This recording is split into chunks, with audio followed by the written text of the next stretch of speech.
talking grassroots soccer, and backed by popular demand, this issue has been hot and heavy throughout all the websites and all over. And I've decided again to invite Bobby Graham of Windstar Soccer Academy, Yuri, student of the Spartacus Soccer Club, and former Toronto Lynx head coach and former Montreal Impact assistant coach Peter Pinazzotto. Welcome to all.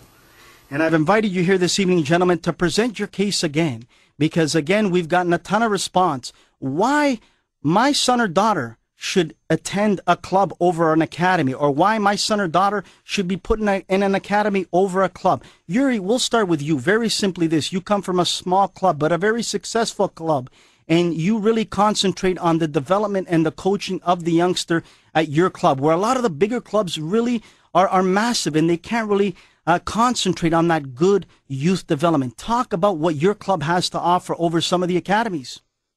Thank you very much, Anthony, for inviting us. I just want to mention that things developed for the good for the last few years since I started being involved seriously in this business, if you can call it so. And there are many clubs now employing tactics which are also employed by academies.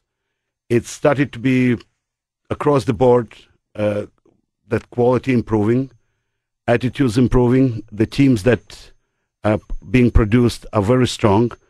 And I find it very interesting because someone has to start it. I feel that at some point of time, every one of us, old-timers, and I contribute myself to that category, contributed. And we started very modestly, but we provoked something in a positive way.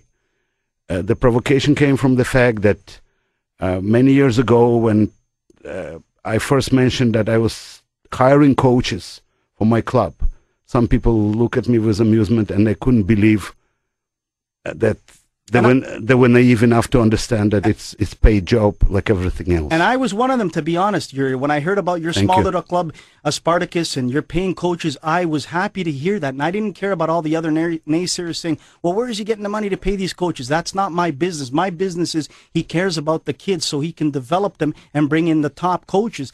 Bobby, the academies have done the things now that the clubs are starting to catch up on. As Yuri said, the academies many years ago did these things that they're doing today, these clubs, by hiring these coaches, by putting some video together, by looking down south to help them get scholarships. But yourself, Bobby, you've done this for a number of years. You haven't just started this in the last couple of years. You've been at it. What is the key ingredient? What is your success in getting kids down south and overseas? Well, Anthony, the reason is you get professional coaching, and what you do is bring in the coaching first, and then you bring in the kids. What happens in club soccer right now is they do nothing for the house league kids. They bring in all the kids and they just take the money from them. And what it is they just take whatever parents they can get to look after them. Most of the parents don't even know how to kick the ball. And then what they do is the rep programs, they take the money from the house league and they give it to the rep programs. And to give you an example, Oakville Soccer Club, they got 37 on staff. And I played for the Oakville Soccer Club when they had nobody on staff and they were a better club. So just letting you know that all this money, and they talk about academies there for money, most of the big clubs are just there for the money too, and there's no production. Great points, solid points, and Yuri will give you a chance to rebut that from the club side, but right now I want to welcome into the conversation Peter Pinazzotto. Peter, nice to see you again. Former head coach of the Toronto Lynx, almost went all the way to the final. Never forget it, against the Rochester Rhinos, if I'm not mistaken, at the old Varsity Stadium, and what a night that was. And if I'm not mistaken, you also coached Dwayne DiRosario and Paul Stalteri. You come from a special angle here, Peter. You've coached in the academies. You've coached at the club level recently as a technical director, and you've coached, obviously, at the pro level. From your thoughts, your opinion, Peter, where do you see the pros and cons from both situations? Well, Anthony, first of all, thank you for inviting me. I've gone through the academy, the way you say, the pro and the club, and there's some positive and negative. I mean, nothing beats to be a pro player or a coach, that's for sure. Definitely different pressure on it at a professional level. A coach, as a coach, you need to win, and as a player, you need to perform. But when I left Montreal, I thought I was coming to good things with a club, and basically I've had some bad experience in the last few months. But I could tell you the positive about the academy because I spent 6 years with Gary Miller, and basically I can only say, even Bob being here, is that what the academy really offers good coaching staff. And what I mean by that is they get quality guys are being retired out of the game, and they don't just get kids who are like in their 20s or 22s. They're experienced guys. And I think kids will benefit at the academy level just because of the coaching staff that they have.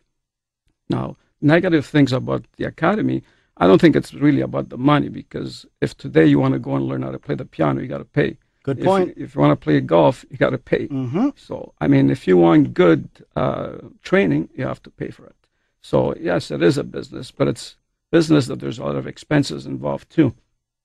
Paying the fields, paying the good coaches. And one of the positive things is that these coaches are getting good money compared to other clubs. So the only thing that I have is really at the academy level, I think is they don't have the competition to play. So and the reason is because on a team you'll find that there's some good players, some average player, and then there's kids that still need to learn how to play the game. So basically, when you put the whole group together at the academy level, as they don't have a strong group, let's say under 14, there is 4 or 5 good players, 4 or 5 average players. So when they really try to compete with the club, sometimes they have a hard time. And I think that's really what I think is negative. Aside from that, I think academy, I think are good. Kids getting to practice a little bit more. And what I find, there's no politics, which means is the parents bring the kids there, they keep their mouth shut, and they let the kids train.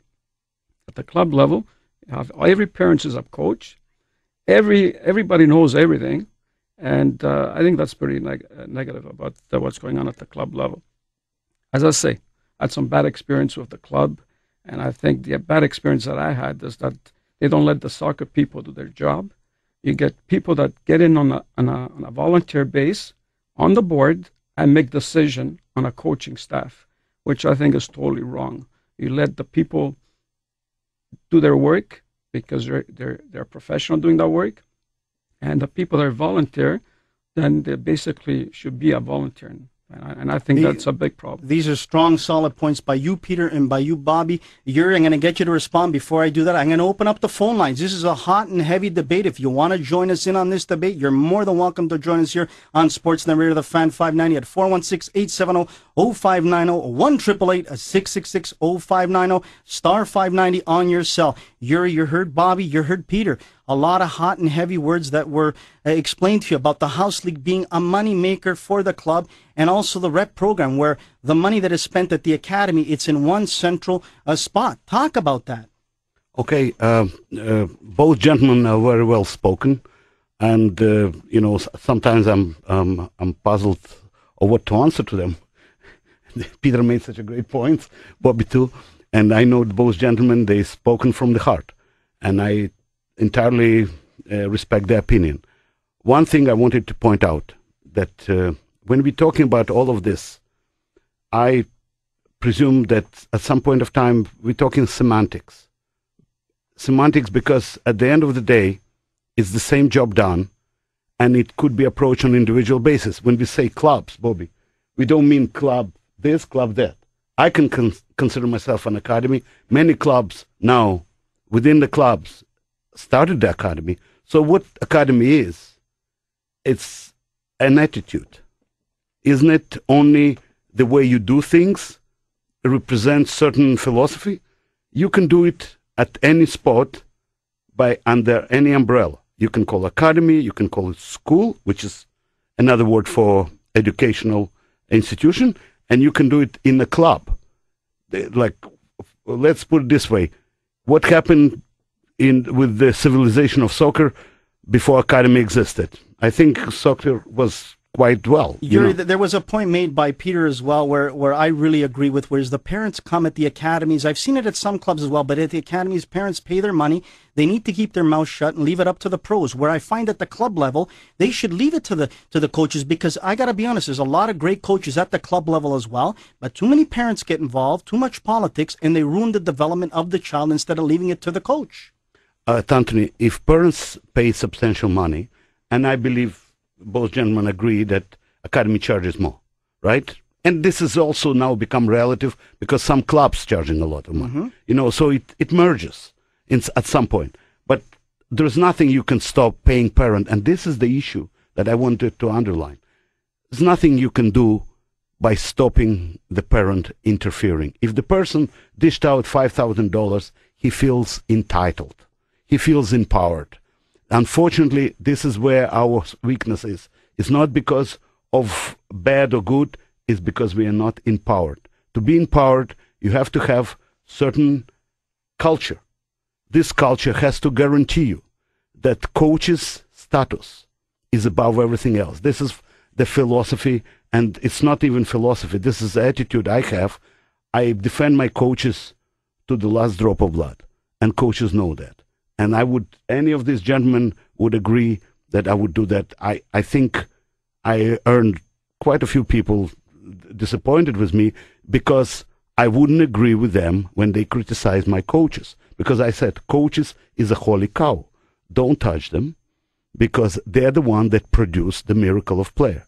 But at your level, at your club, you're not going to give anyone a head coaching job at any age just because they got their license. I'm sure at your club level, you go and scout these coaches, you watch and see what they can do, because the academies do this continuously. They bring in the creme de la creme when it comes to coaches. Well, creme de la creme stays in Europe, I still believe. Oh, that's of course. I don't think any coach in the right mind will immigrate to Canada out of good of his heart. I disagree with that. Anyone can argue with me, but I don't think it's a good place as a coach to make living. It's a realistic thing. And this is another thing I want to emphasize, is not an industry that exists here that can feed a coach and his family. Bobby, let's talk about the academies. I know at the club level, they don't promise the stars, the sun, and the moon. What I mean by that is when you register in Spartacus, Oakville, Air Mills, you name some of these great clubs in Ontario, they don't promise them at the high rep levels that, hey, stay with us because we'll get you a scholarship. Hey, stay with us because we'll help you get a trial out in Europe. But I've noticed over the last number of years, the academies come across with their promotional stuff, and also on the website promoting a lot of the kids that have gotten scholarships in overseas trials, as your website does quite nicely, I might add. But they do that. That could be dangerous as well, because then the academy, like yourself and others, have to produce at a good level. Well, what I'd say about that, Anthony, is there's promises all over Ontario by clubs and by certain academies. But I want to tell you something. All we do is promise to do our best for the kids. And what happens in Ontario is when the kids get 18, there's nowhere to go. What we do in our academy is we focus on education. We've sent over 300 kids down to the U.S. as well as Canada to schools, which they're getting scholarships worth like $100,000 to $200,000, and then they can go in the MLS. Two examples of that: Dejan Jakovic, DC United; Adrian Can, Toronto FC. Plus, we also have players over in Europe, like Atiba Hutchinson, and also we have Junior Hoylett was a WinStar.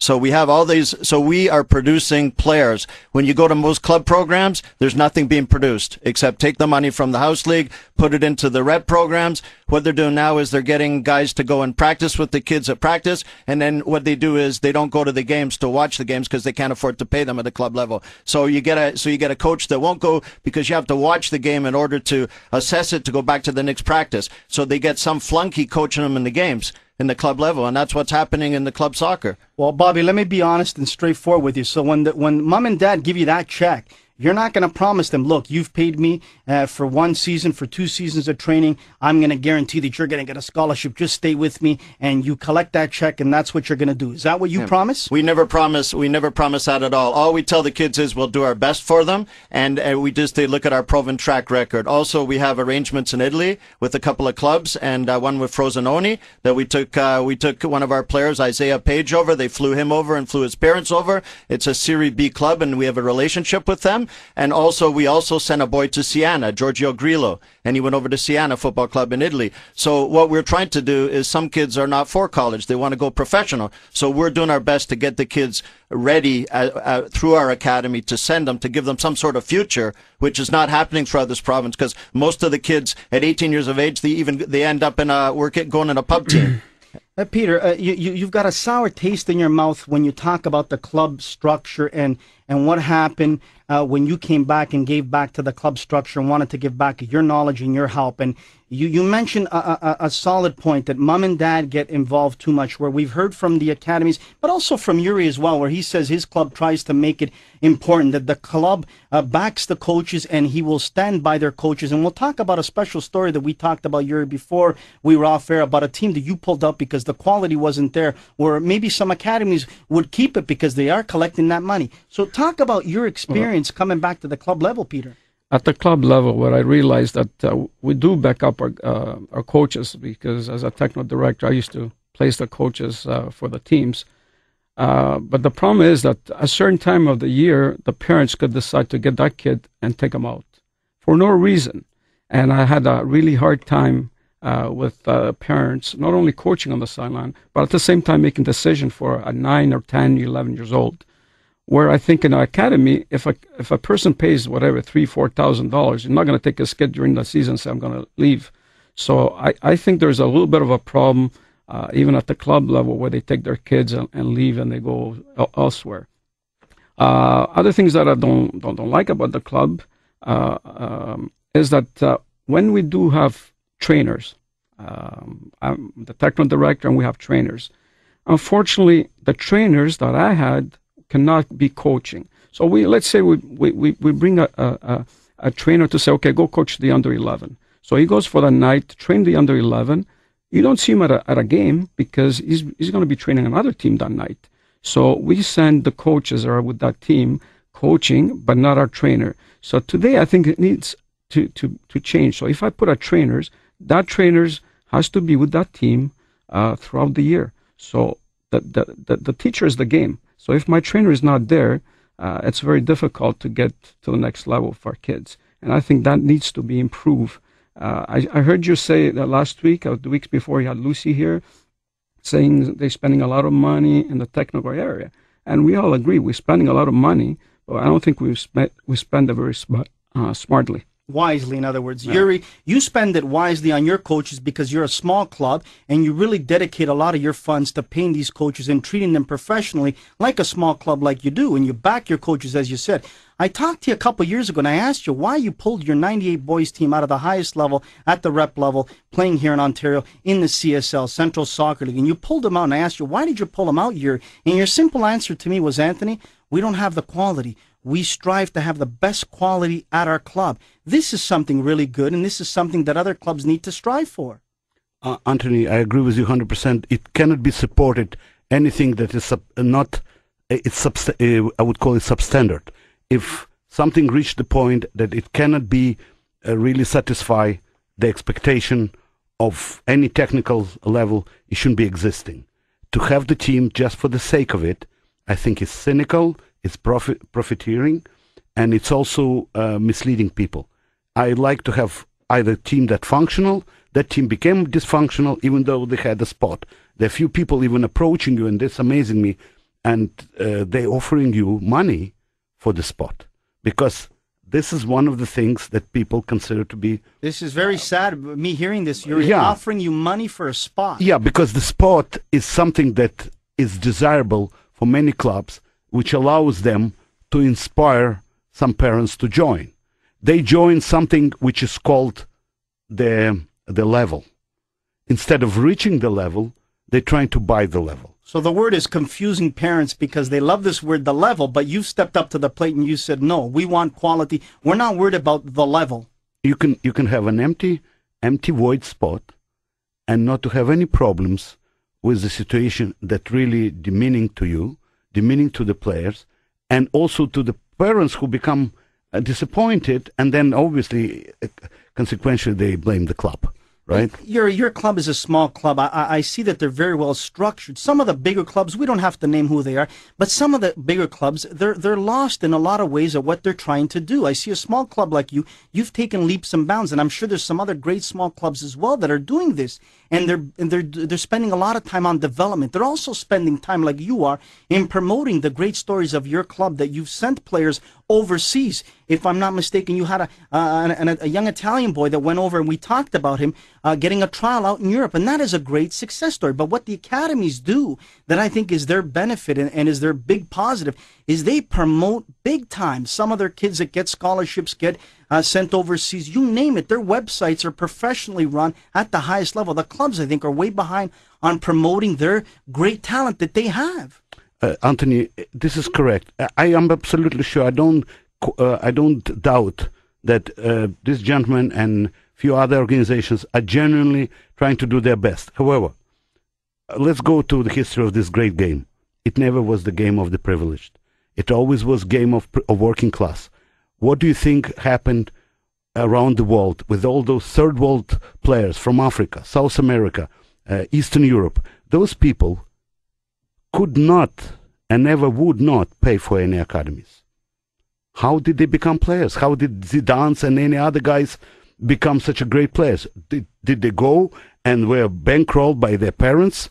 The only milking cow that exists in this situation is the parent. Peter mentioned that. Peter said it has to be paid. Yes, I agree with one thing. I'm not a cynical person. I would say still that we can charge some people. You know why? Because if school is open, and this is, I agree with you, Peter. If you open the organization that teaches, and some people come in and say, please teach me. I would teach you for the money, young man. However, there is elite.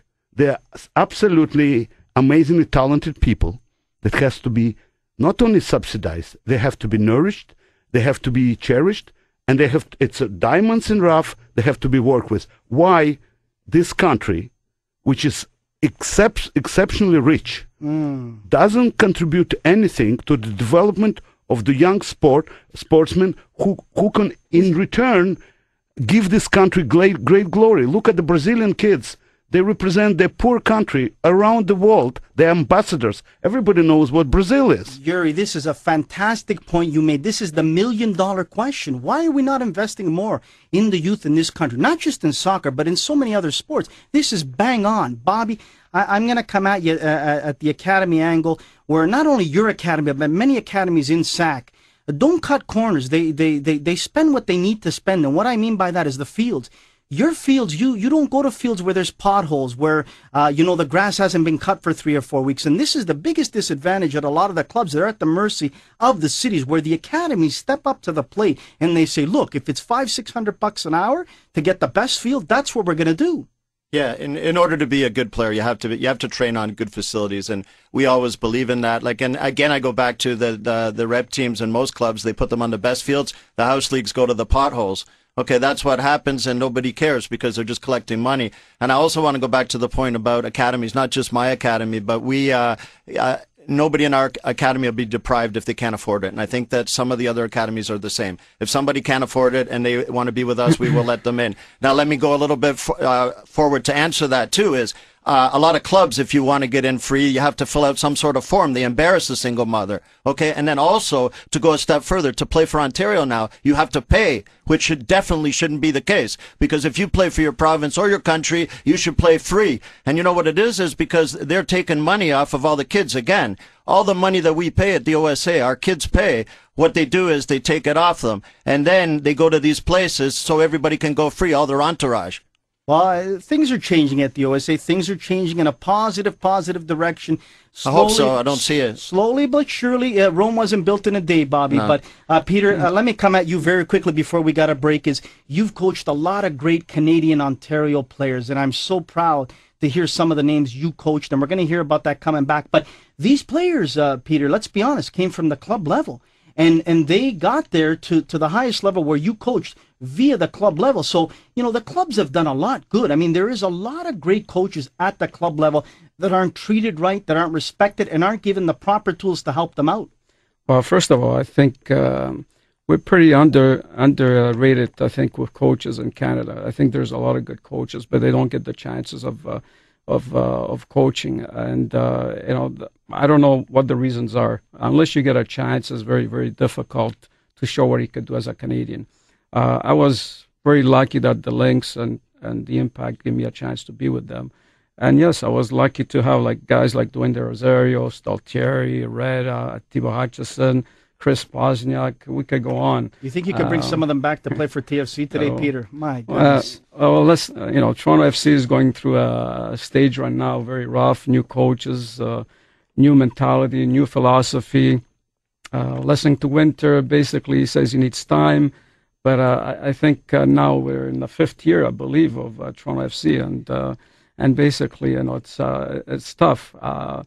The hardest part of with any club is when you're losing games to convince the fans that it's going to get better. I feel for Aaron Vinter, but I also feel, I got to be honest, for TFC supporters that dish out hard-earned money to go watch what they did today, Peter, and in the past number of years, that's not a quality product you want to take out of your pocket and pay for a ticket. I'm sorry. I feel for Aaron and the staff there because they came into a hornet's nest, but Maple Leaf Sports and Entertainment has to step up to the plate to help out this team and bring some quality players. Or if not, then if we're going to sink to the bottom, why don't we have Ontario players, Canadian players, and let's let them develop? Because we got players from Holland. We got players all over from the United States, which boggles my mind. Nana Atakora's on the bench. Adrian Khan's on the bench. I could go on and on, but that's for another day or time. Coming back after the break, the conversation continues. Clubs versus academies right here on Sportsnet Radio, the Fan 590. 8:41 on Sportsnet Radio, the Fan 590. Anthony Totera in the house in the greatest city of all our country, Toronto, in the greatest country of all Canada. And I implore you, I push you out to go watch Canada versus Ecuador. Go support this great country of ours, Canada. Give those boys support out there wearing that red jersey. They need all the support they can get. Canada versus Ecuador, Wednesday at BMO Field. Go out there, support these young men. They need your support.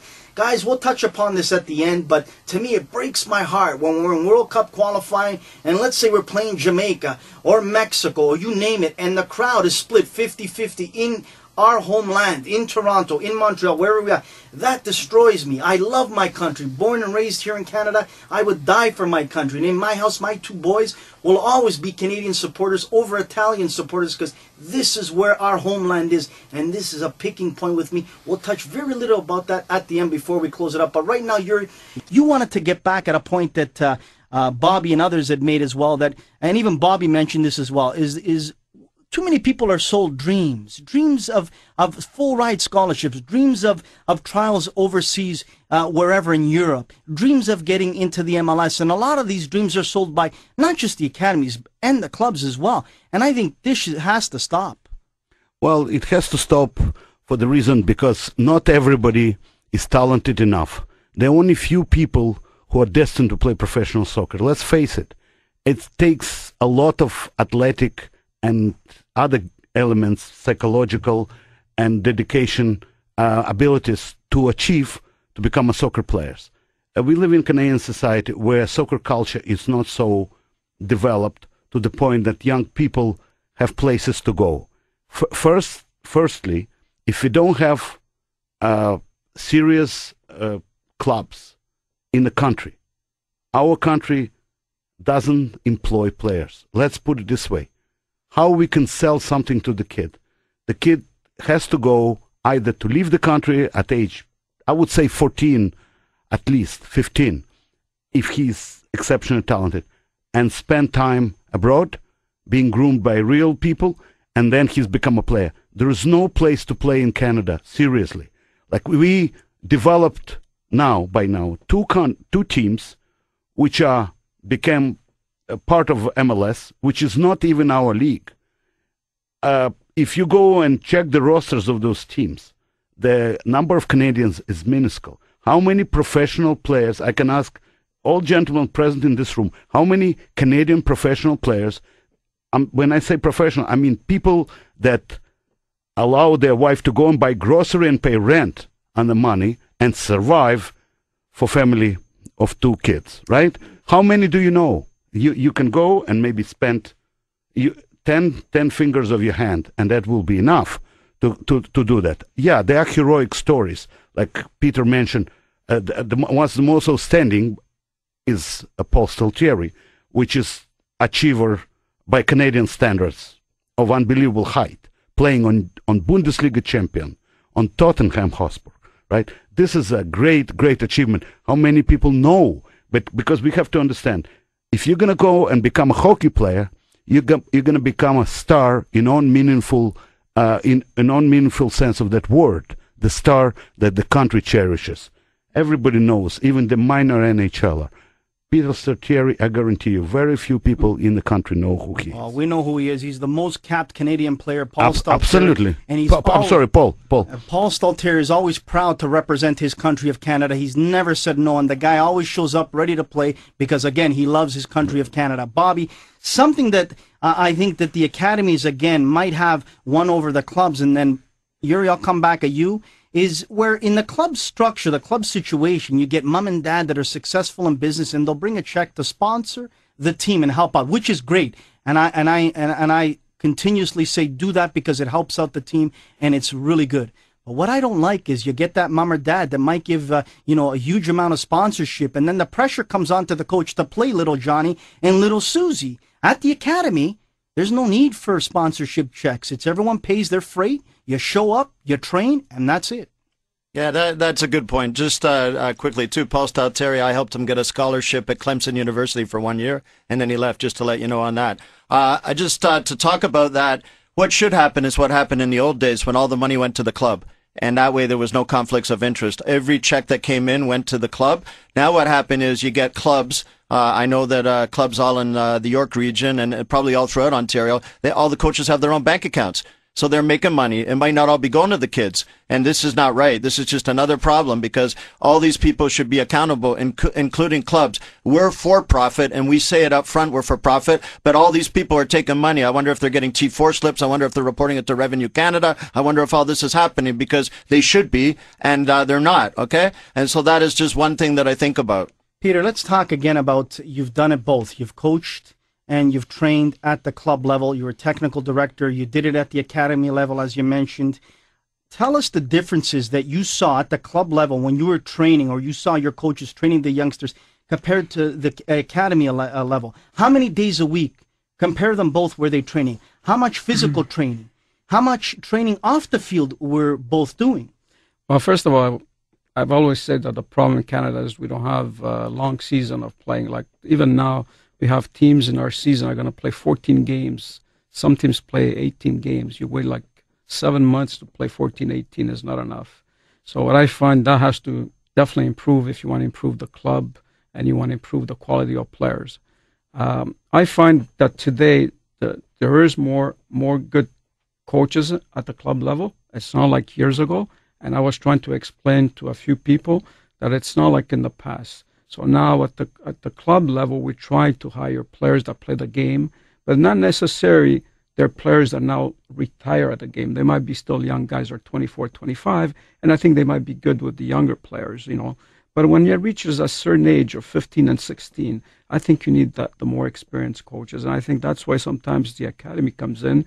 So everyone that I worked with the academy, they were all the guys that were over 40 years old, guys that have been through it. So at the club level, sometimes to have an ex-player that play the game, we put them to do some training. At the same time, I think while I was the technical director, is I was trying to give them as many training as possible. You can only get better by training. And basically, if you only train once a week, you're never going to get better. So we're trying to get for a different age group to be able to train 3 and 4 times a week if it's possible, if you have enough facility to train. So I think there is some good things that are happening at the club level too now. I agree with that 100%. What I do notice this, and just another thing is while I was again technical director, we brought in, like Yuri was saying, we could have our own academy. In my 2 years, we happened to have 500 kids in our academy program. I had almost the majority or the rep teams training twice a week in a good facility, and basically you need that. I was trying to push to have our own facility so that we could train maybe 3 and 4 times in the winter time. So there were a lot of good things that we're trying to do. And that is great to hear. Yuri, some big clubs like Oakville, Mississauga, Air Mills, Dixie, I could go on, Richmond Hill. I love their mindset. A lot of these clubs are doing some great things. And what I mean by that is this, is they take it seriously, a lot of these bigger clubs, when it gets to the rep levels, like the academies do. When you go to the academies, what I've noticed very differently from some of the other lesser clubs is it is a serious, serious business. It's very quiet. No one says anything. Everyone has to do what they're brought to do there. The kids are focused. The parents are focused. The coaches are focused. Where I noticed in some of the clubs, not the ones that I mentioned, because I could see a lot of great things coming out of those clubs, but there is some clubs where that focus, that swagger, that intensity that the academies have, some of the clubs don't have. I agree with you, Peter, and that, Anthony, and that might come from the fact that because clubs are, especially big ones, are quite bulky structures with big bureaucratic establishment, with the board, with some people deciding important things that they don't know anything about. That complicates things, and that takes away the power from the coaches and people who are supposed to conduct proper soccer development. In academy, yes, it's one-man show usually, and that's done by, I don't want to say dictate, but it's done by the people who know what they're doing. Usually academy keepers are qualified people, like they would be Bobby type, that know their job very well. He doesn't need to sit down and run it through the vote of the entire board and some house leaguers even to make a decision about essential moves. This is a great point, Yuri, and this is a solid point. All I'm going to say on that, and I want to get into that Canada issue before we close it out, is simply this. We love all the volunteers that help out and give back to the game. I think we would all agree to that because they're very vital, Mom and Dad, the volunteers that are giving back. But all I would say is this. If you're going to get involved in the wonderful game of soccer at the grassroots level, whether on the board or coaching, please at least learn about the game. And if you've kicked the ball of soccer before, that is great. But if you've never played the game of soccer and you've come from another sport and you're making big decisions in that youth soccer club, please don't do it. You're ruining and you're destroying so many things by doing what you're doing. Having said that, guys, let's talk about an issue that's very near and dear to me. Canada versus Ecuador. Very quickly, Peter, we'll start with you. I'm getting really sick and tired of every time we play a friendly. I already know Canada versus Ecuador, it's going to be probably 50-50 split, and that's not good enough. We need to get the stadium full of Canadian supporters. Now, people are going to say, Anthony, we need to see results before we support them. Look, that's fine, but we need to give these young men support because else we'll never get back to the World Cup. Why are we not getting the support? Quickly, Peter. First of all, we're in a country where there's a lot of culture. And basically, if a guy's from Ecuador and he lives in Canada, he's going to go and root for his country. Yeah, but Peter, he pays taxes here. Hold on. He pays his taxes here. Well, he's getting paid here. But that's your opinion. No, but he's getting paid here. He's paying taxes here. Why are you not, this wonderful country that's giving you an opportunity, supporting Canada? Why don't we get the 20,000 people who are going to watch Toronto FC to go and watch Canada play? And I'm sure those 20,000... That's true, Anthony. Yeah, but Yuri, I'll give you something. The Red Patch Boys and a lot of the TFC supporters go to support the Canadian men's national team, so great on them. I don't see a lot of other nationalities coming out there with red Canadian T-shirts on. Why is that? Anthony, I'm very proud to see individual like you of Italian descent calling yourself Canadian first, which is very beautiful. I tell you what, Yuri, if today Canada and Italy were to play in a World Cup game, in my house, I said it a million times, there will be Canadian T-shirts. I've seen Italy win a World Cup. I've seen Italy do well, Bobby. Why can we not have people supporting this men's national team? Well, my opinion is I think they should, first of all, they should give out to all the club programs and academy programs and give each club and each academy 500 tickets free for their kids and have them all go there wearing their club uniforms. Because the problem, Anthony, again, is all about money. That's all they care about. They should limit the tickets to the clubs. Each club get 500 tickets and they fill the place with Canadian supporters. And then it would be fantastic for Canada. You have all the people, the ball boys, everybody Canadian. Yeah, that's a great point. I didn't even think of that, but why not? Why not do that? Give out some tickets to the kids that would love to go support Canada. Maybe we can get a supplier, Peter, to get T-shirts made up with red Canada all over it. Yeah, but let's put one thing straight. As who's in charge of putting this game together? Is it CSA? Or is maybe somebody that's trying to sell the game? No. we don't know that. I understand that, guys, but I'm imploring and saying this with all my heart, that we need to support these Canadian men, because, you know, the Canadian women are getting ready for the World Cup, and the Canadian women have had so much great success, and we wish them more success coming up in the World Cup. But what about these men? You have academies, we have clubs, and if we're going to, say about the great successes of academies and clubs, then we have to support these young men that have come through academies and clubs to support the Canadian men's national team. Guys, we got to close it up, but very quickly before we let you go, Yuri, if someone is interested in your club, where can they get a hold of you? They can call us at 905-669-5663 in the clubhouse, or they go to our website, www.spartacussoccer.ca. Bobby, I know your website is bar none one of the best I've seen in all the academies, not for anything, but it is professionally done, well done. Where can they get a hold of you? Yeah, winstarsoccer.com, and it's been a good thing tonight, and the two gentlemen on the program have been excellent too. I think the worst thing the Woodbridge Soccer Club did is get rid of Peter. Well, Peter, thanks for joining us here, and I appreciate it very much. You are a guy of wealth of knowledge in the game of soccer. You know, you're a former coach with the Toronto Lynx, Montreal Impact. We need to see you back in the game, whether at the local level, whether at the international level, with maybe Canada's younger ages. But thanks for joining us here.